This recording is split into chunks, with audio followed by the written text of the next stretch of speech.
I'm still here under the chemical skies of Byron Bay. The chemtrails here have been absolutely phenomenal in the last week. Actually, last Tuesday here we had the highest amount of chemtrails I'd ever seen. The whole sky was literally covered in these things, and they were spreading out into these really strange wispy-looking clouds. You could see real clouds on the horizon, big fluffy cumulus clouds, but there were no actual clouds directly overhead, and planes would fly over, they'd leave a little tiny streak, not very long at all, not across the whole sky, just a little tiny streak, and it was like it multiplied in the air, like it would just turn into this big hazy cloud bank, and then it would just sort of streak out across the sky.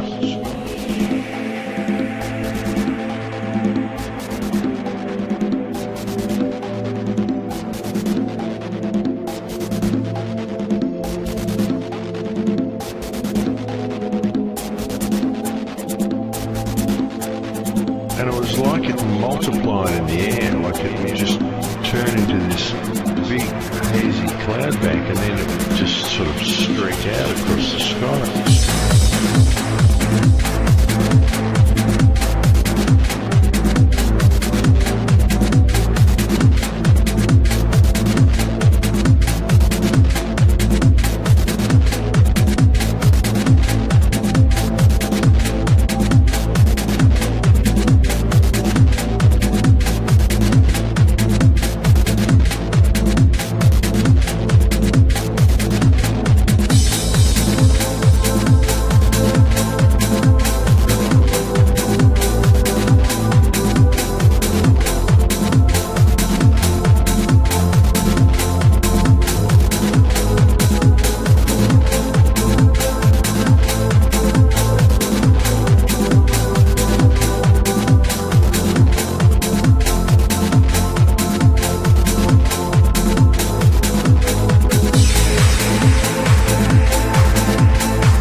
Clouds indeed. There were a couple of quite long trails laid around the place as well. And there was one directly over the house where I'm living that looked exactly like it was double helix in the sky. It was quite amazing.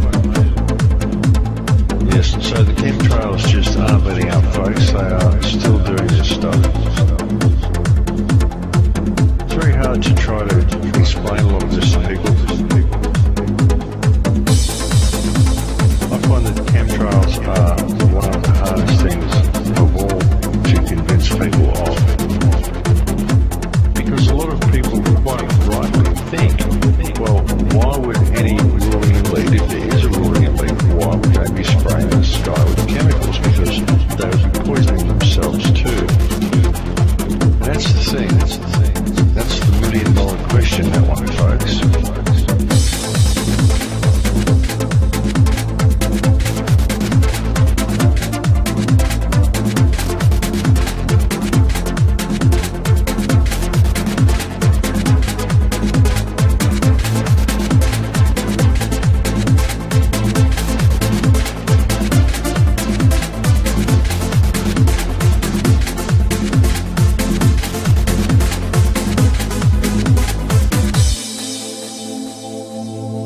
We know this is going on. These are definitely not contrails, folks. I mean, I don't know what they are, but I know what they are not, and they are not contrails. Now, my father used to tell me about clouds and about contrails, and even when we used to see planes fly over when I was a child, we get quite excited when we saw one with a contrail.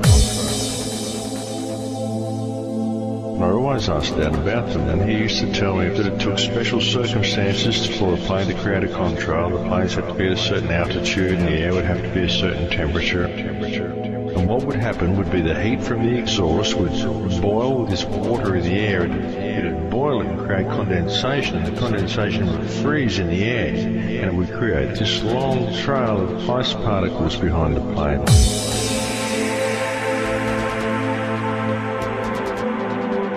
And then the ice melts after the plane's gone a little way. They can't stay there very long because it's just very fine particles of ice and condensation, so it just melts straight away, so there's nothing left behind.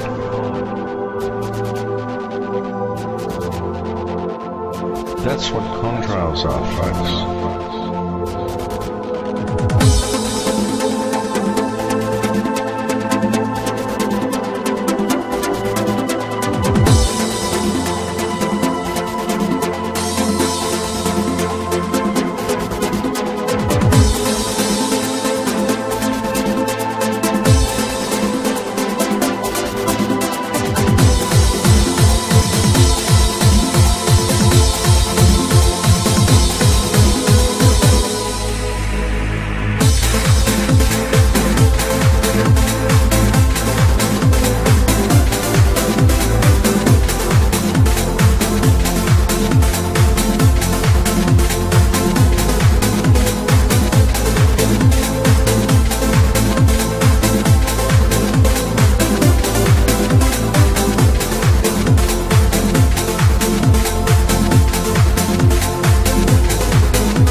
I'm still here under the chemical skies of Byron Bay. The chemtrails here have been absolutely phenomenal in the last week.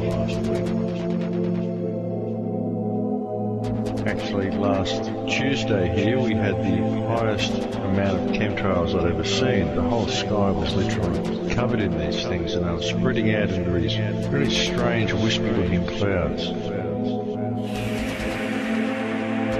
You he'd see real clouds on the horizon, big fluffy cumulus clouds, but there were no actual clouds directly overhead, and planes would fly over, they'd leave a little tiny streak, not very long at all, not across the whole sky, just a little tiny streak, and it was like it multiplied in the air, like it would just turn into this big hazy cloud bank, and then it would just sort of streak out across the sky.